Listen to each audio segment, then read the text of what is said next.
Welcome to Conversations. I'm Muqtedar Khan, your host, and today I'm going to talk about some of the, shall we call, new geopolitical developments involving the triangle of the United States, India, and China.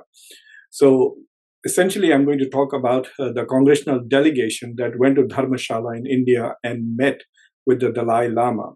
The 14th Dalai Lama, who is currently in the process of transitioning, and soon I think the Tibetan Buddhists will have their 15th Dalai Lama. So at this moment of transition within the Tibetan community and growing tensions between India and between India and China, China and the United States, China and Taiwan, China and the Far East. China is the epicenter of geopolitical turmoil in Asia at the moment.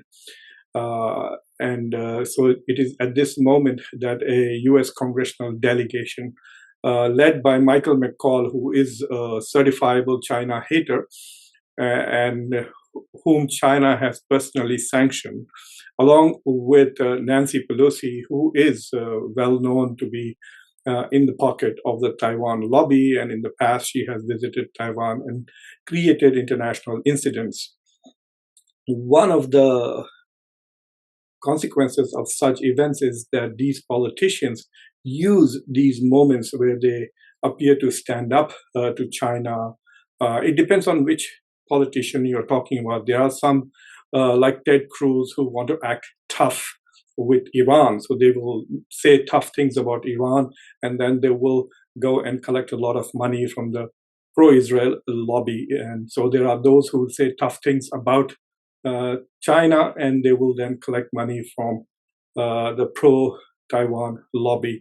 And then there are those who will say tough things about India, and then they will obviously be funded by groups here in the United States who are critical of the Modi government.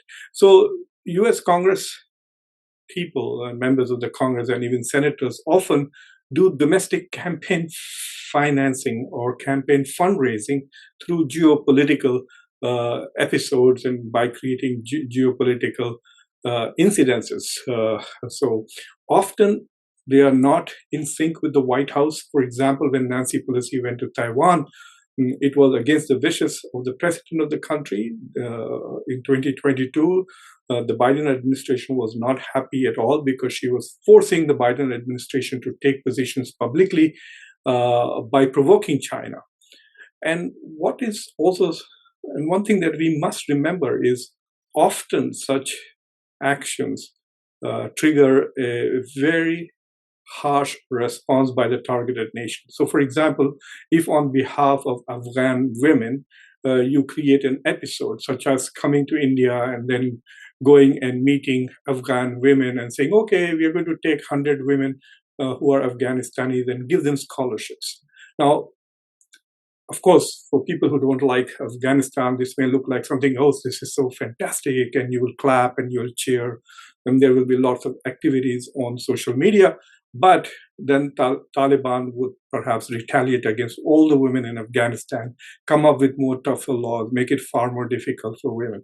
So often the very people on whose behalf such actions are taken, they are usually the biggest victims, which means that whatever stunt these Congress people pull in Dharamshala, which was also kind of facilitated by India. India could have simply ignored it, allowed them to come and do whatever they wanted, but India kind of included itself in with Prime Minister Modi himself meeting with this delegation, and then Dr. Jaishankar also meeting with this. So basically, India signaled to China that it was on board with these actions.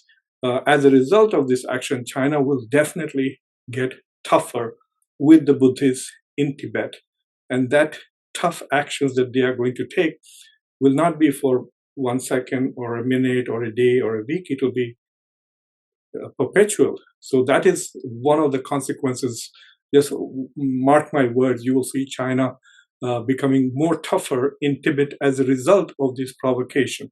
The provocation is not just the law, but before I go deeper into the discussion here, for those of you who have come here for the first time or do come here regularly but have not subscribed to Khanversation, do subscribe to Khanversation, like this video, press the bell icon and do share this video with your socio-political network.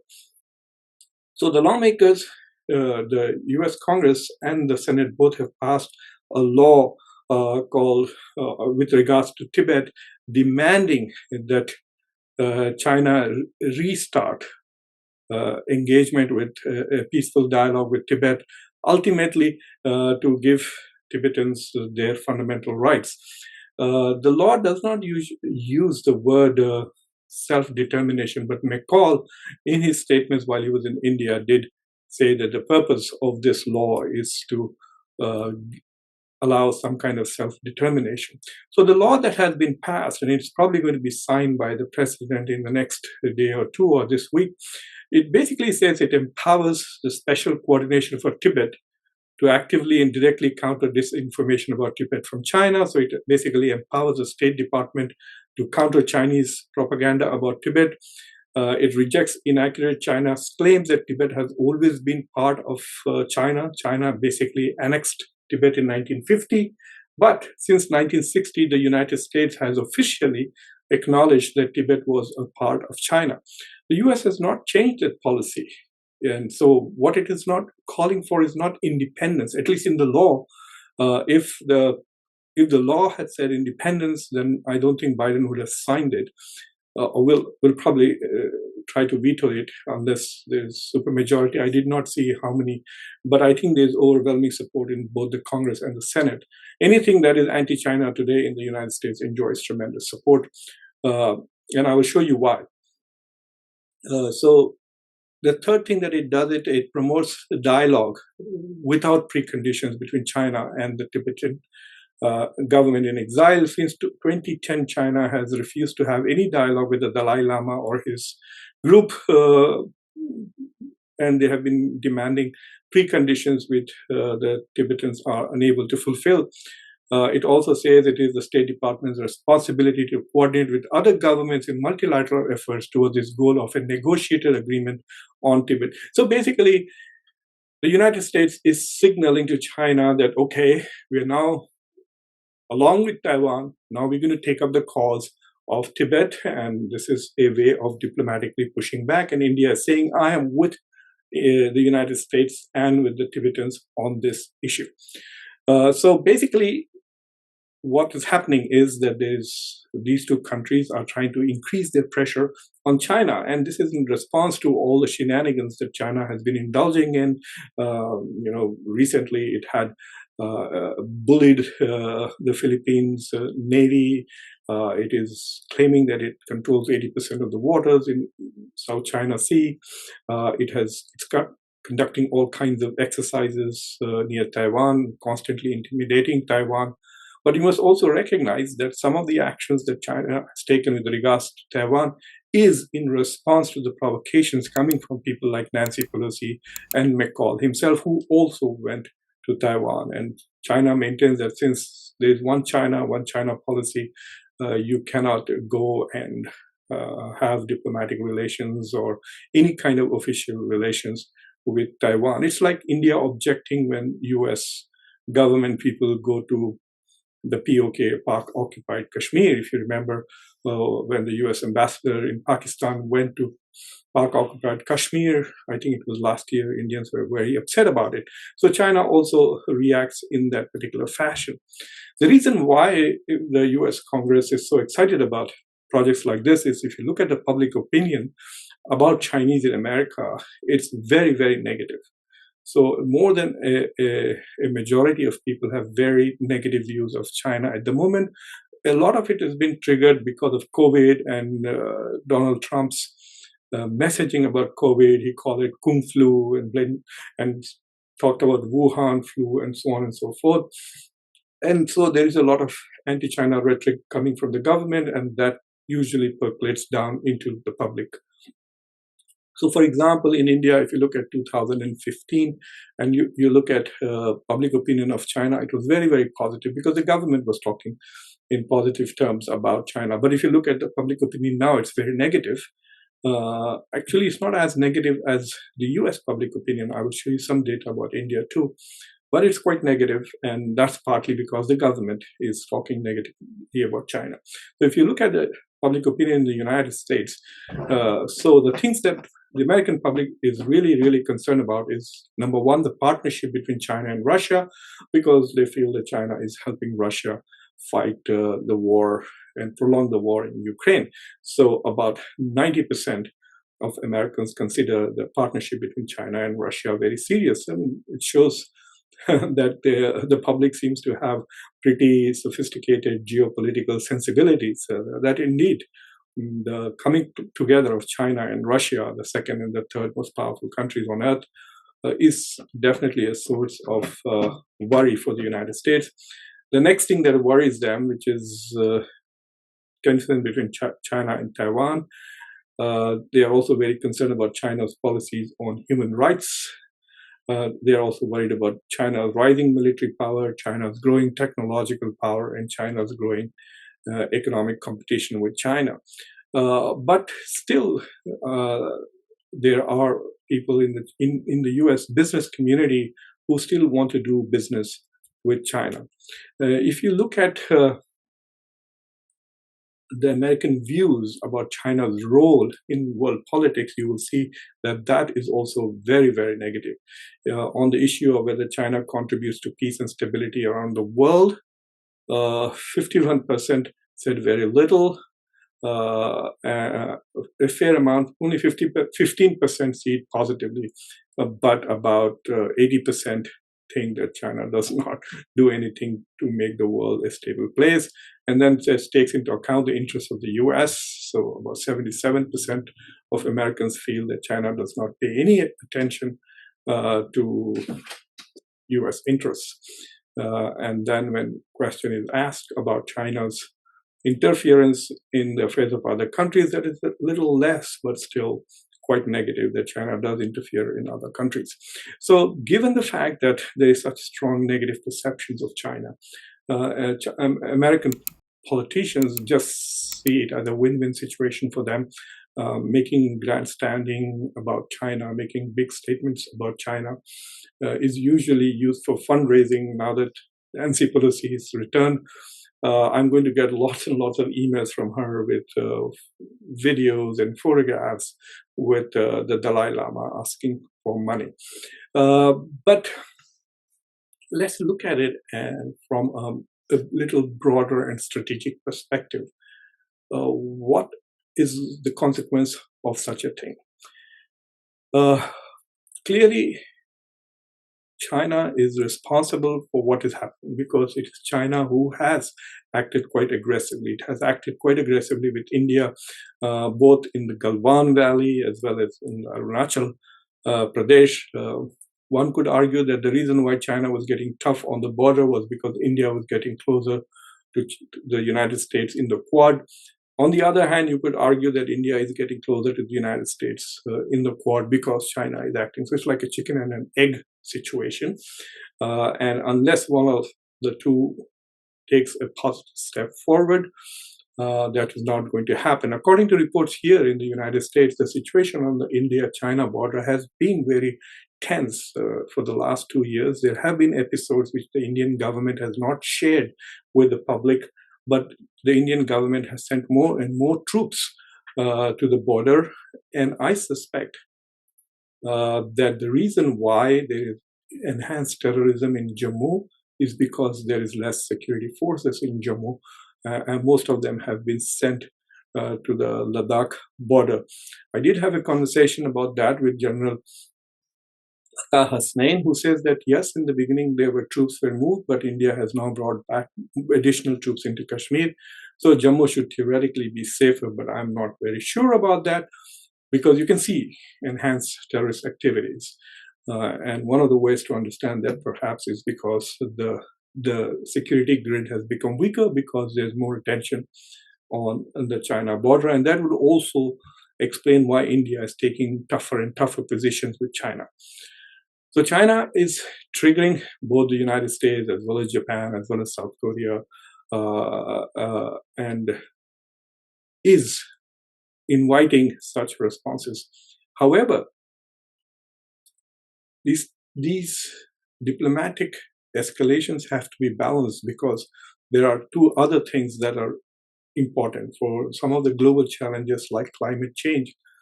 The United States and the West and India need China's cooperation. So without China's cooperation, no global project will be achieved. On the second hand, the stability of the global economy also depends on very positive relations. While China is now no more the biggest trading partner of the US, it is Mexico. China is once again the biggest trading partner with India, but China's trade with the US is over $570 billion last year, and with India about $118 billion.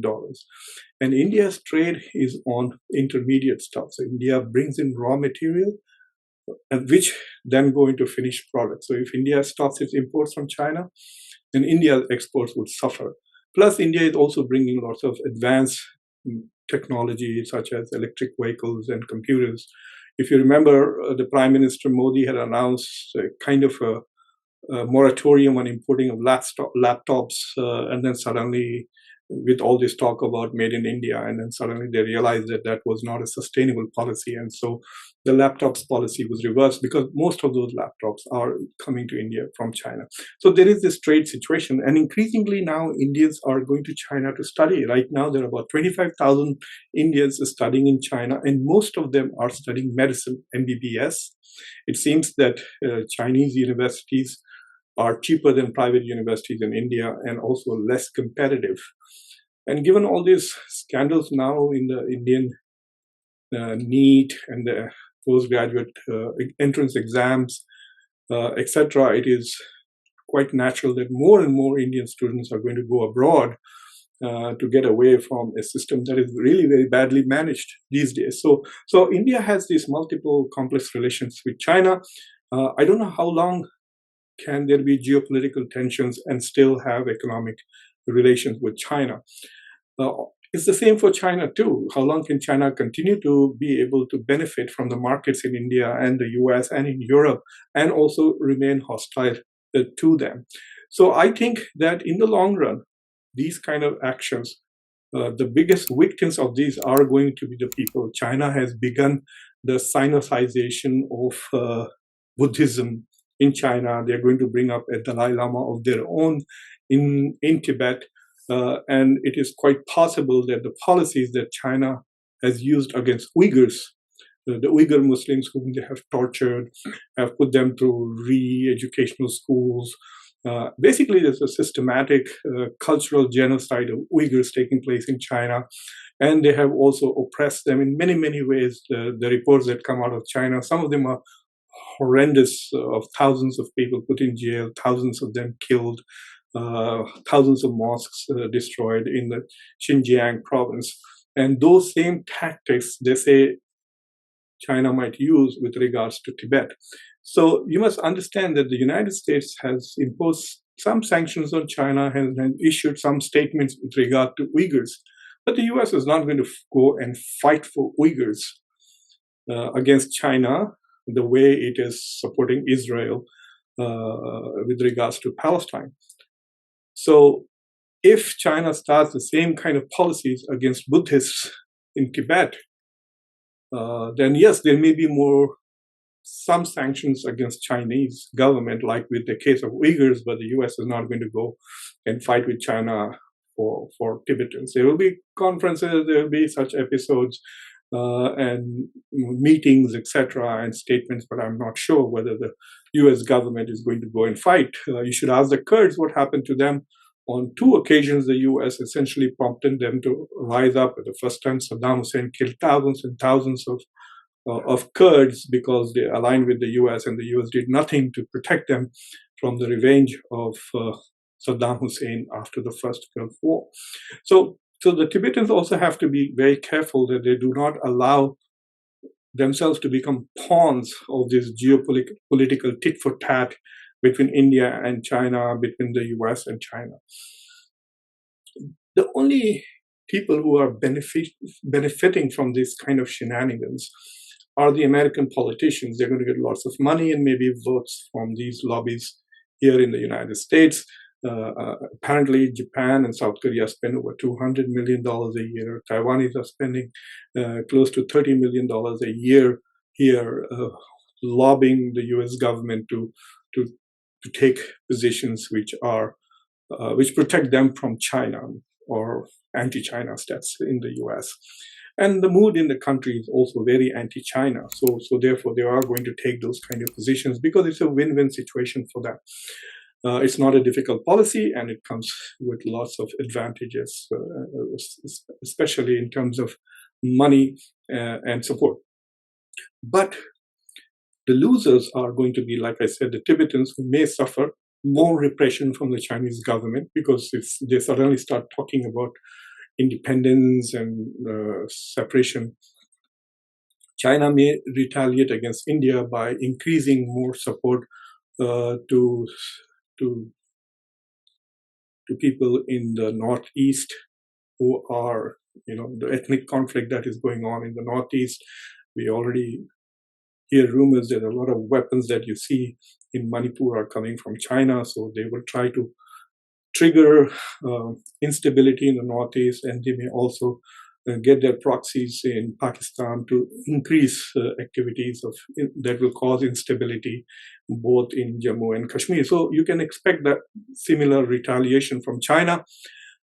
But the biggest, I think, strategic consequence of such policies, which are tactical in nature, but I mean, you all know my position. I do not want India to be fully aligned with the West, because I feel if India aligns with the West, then the whole planet will have to suffer Western hegemony for another 100 years, which is not good for people in the global South. It is very clear it will continue to sustain the prosperity of the West at the expense of the South, and oppressive policies like the ones that Israel imposes on Palestinians will continue to happen in many different parts of the world. But if India and China at least become less hostile towards each other, then I think this will become the Asian century. We are already reaching a quarter point. If you read Kishore Mahbubani, he will tell you that, oh, this is the Asian century. But in the long term, these tactics of the United States to push are forcing these countries to align themselves. So you are seeing a clear axis of Russia, China, and Iran emerging, and India is aligning with at least two of them. So what is going to happen is that with such tactics that the US is using against Russia as well as China, sanctions, imposing this, supporting dissidents, etc., it is going to force China and Russia into a very strong strategic embrace, and they are going to become very strong allies. And if that happens, then India's connection to Russia will become far more weaker. I'm convinced that India cannot have strategic partnership with Russia as well as US at the same time, especially when the US is out to destroy Russia. And you can see that Russia is also adjusting its strategic priorities now.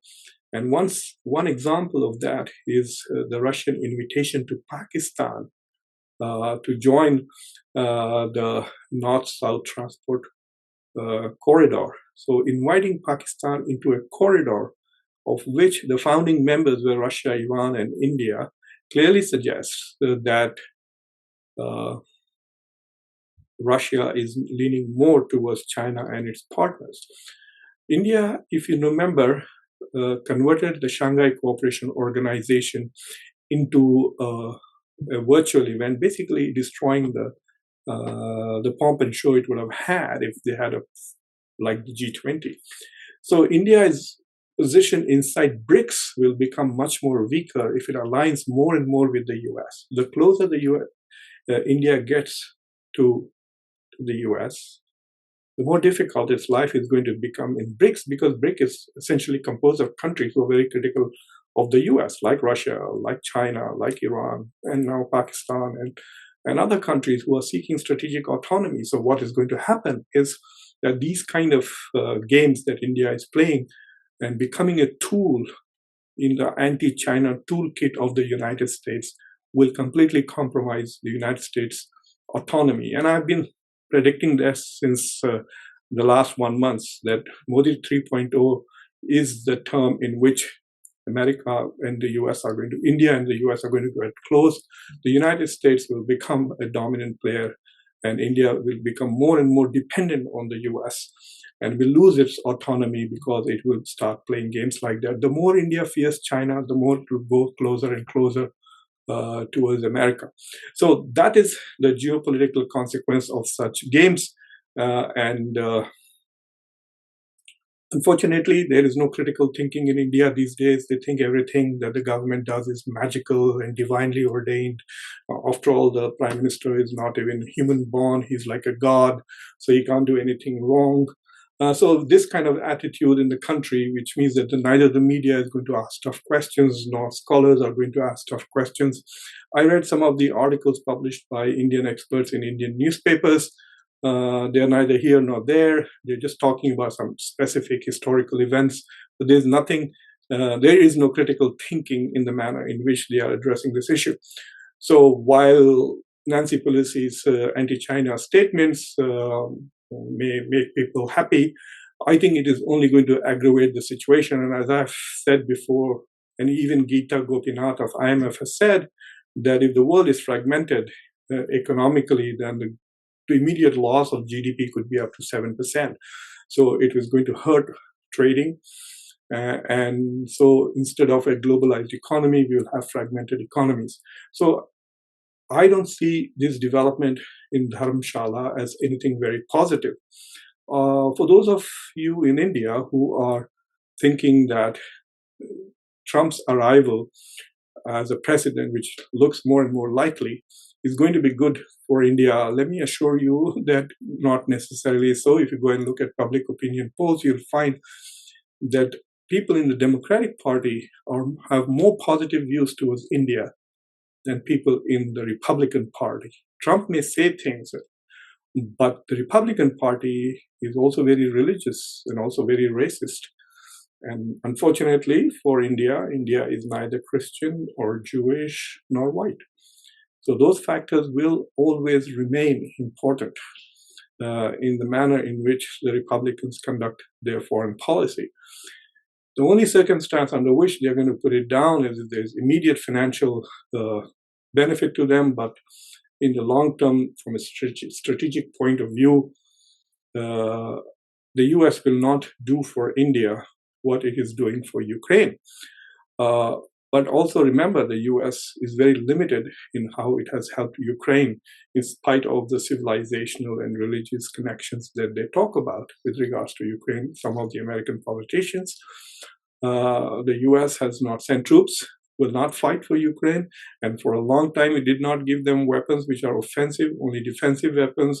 The money was stopped for several months, which gave Russia a major strategic advantage.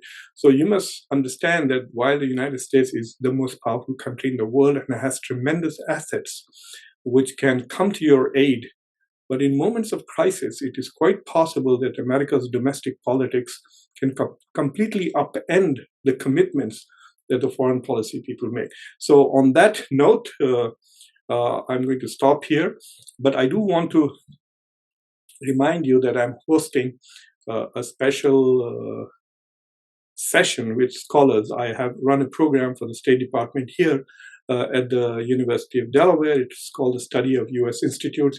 It's about American foreign policy. We bring in scholars, or the State Department brings in scholars from about 18 countries. So we're going to have a public seminar where scholars from different perspectives will talk about their country's relations with the US and anti-Americanism in their country, to what extent it exists and how they are dealing with it. So that is on June 25th, 4 to 6 p.m. New York time. And I will be sharing an invitation. So the members of Khanversations will automatically get an invitation to that with the Zoom link. But those who are not members, if you are interested, just send me an email at askprofkhan@gmail.com, and I will send you a Zoom link a few minutes before the session starts. So hope to see some of you in the Zoom meeting, but those of you who have not yet subscribed to Khanversations, please subscribe to Khanversations, like this video, press the bell icon, and share this video with your social political network. Until next time, I'm your host, Muqtedar Khan. Take care.